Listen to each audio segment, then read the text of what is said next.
రేపటి జరగబోవు కారంపొడి మరి పోరు అప్పట్లో భారతంలో యుద్ధం జరిగింది. ఆ తర్వాత పల్నాడు యుద్ధం అనేది చరిత్రలో భారతం ఎట్లా నిలబడదో చరిత్రలో అలానే పల్నాడు యుద్ధం కూడా మరి జరిగింది. ఇది ఈ పండుగని కారంపొడి తిరణాలని గవర్నమెంట్ ఆర్డర్ చేసింది. 5 రోజులు జరుగుతుంది. 5 రోజుల్లో కూడా ఒక రోజు కోడిపోరు, ఒక రోజు రాయబారం, అలాగా కొన్ని 5 రోజులు 5 ప్రోగ్రాంలు జరుగుతాయి.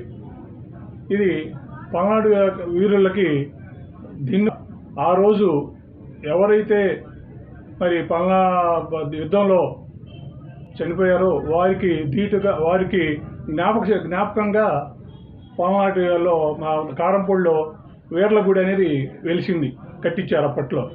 అది ఆ వీర్లగుడి ఆ రోజు నుంచి కూడా మరి ఒక ఇంటి పేరు అప్పట్లో బ్రహ్మనాయుడు గారు వారికి ఏర్పాటు చేశారు. ఆ ఇంటి పేరు వాళ్ళే ఆ వీర్ల పండగని చేసేది.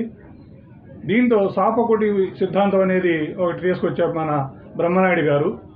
అలానే మరి ఒక శూద్రుడిని దత్తత తీసుకొని కన్నమదాసని దత్తత తీసుకొని ఆయన్ని మరి ఒక యోధుడిగా తయారు చేశాడు ఆయన.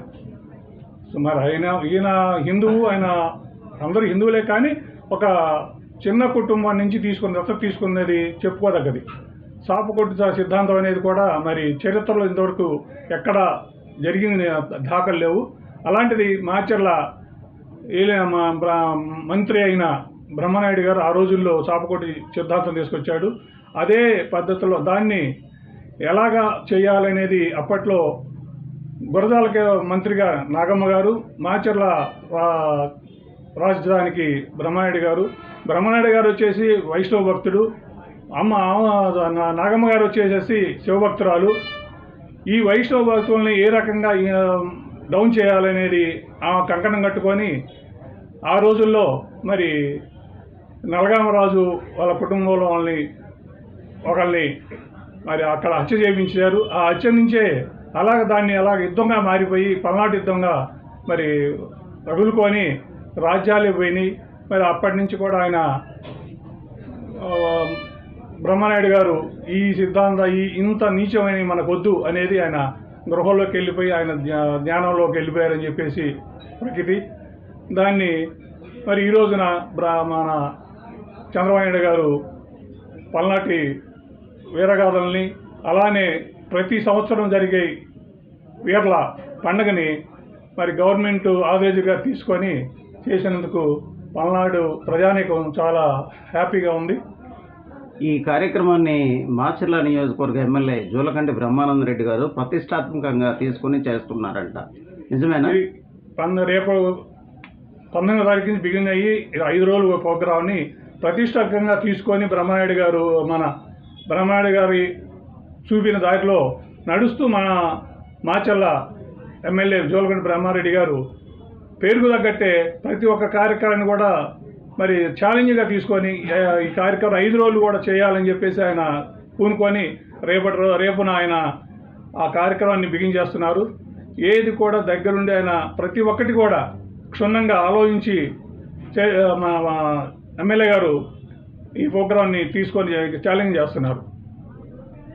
రాష్ట్ర వ్యాప్తంగా నలుమూలల నుంచి వస్తారా ఈ కార్యక్రమానికి?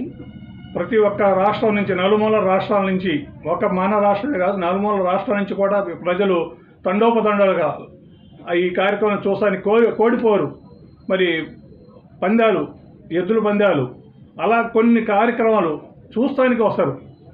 పల్నాడు అంటేనే కోడిపోరు అంటే పుంజులు అప్పట్లో మరి తరతరాలు కూడా వెనక నుంచి చెప్పుకొని వచ్చేవాళ్ళు.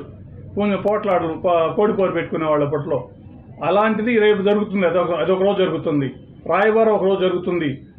కల్లిపోరు అని చెప్పి ఒక రోజు జరుగుతుంది. అలాగా 5 రోజులు 5 ప్రోగ్రాంలు పెడతారు. వచ్చేటువంటి భక్తులకు కానివ్వండి, ఆ కార్యక్రమాన్ని చూడటానికి వచ్చేటువంటి పలు రాష్ట్రాల ప్రజలకు ఎటువంటి భద్రతా ఏర్పాట్లు చేస్తున్నారా? ఎమ్మెల్యే గారు దగ్గరుండి పోలీస్ డిపార్ట్మెంట్ని, అక్కడ పంచాయతీ బోర్డు వాళ్ళని అందరినీ కూడా జిల్లా వ్యాప్తంగా వచ్చి జిల్లా వ్యాప్తంగా కలెక్టర్ గారు కూడా ఈ కార్యక్రమానికి వస్తారు. వచ్చిన వాళ్ళని ఇబ్బంది లేకోకుండా భోజనాలు కానీ, వాటర్ కానీ, మరి వసతులు కానీ వారికి ముందుగానే ఈరోజు ఇప్పుడు నిన్న మొన్న నుంచి జరుగుతున్నాయి. వాళ్ళకి టెంట్లు వేసేసి ఉండటానికి ఏదైనా ఇబ్బంది లేకుండా చేయడానికి కూడా రాష్ట్ర వ్యాప్తంగా వచ్చే ప్రజలకి ఇబ్బంది లేకుండా కూడా ఎమ్మెల్యే గారు దాన్ని చూసుకుంటున్నారు. వచ్చేటువంటి భక్తులకు చివరిగా మీరు ఏమని సలహాలు సందేహాలు ఇస్తారు, సూచనలు?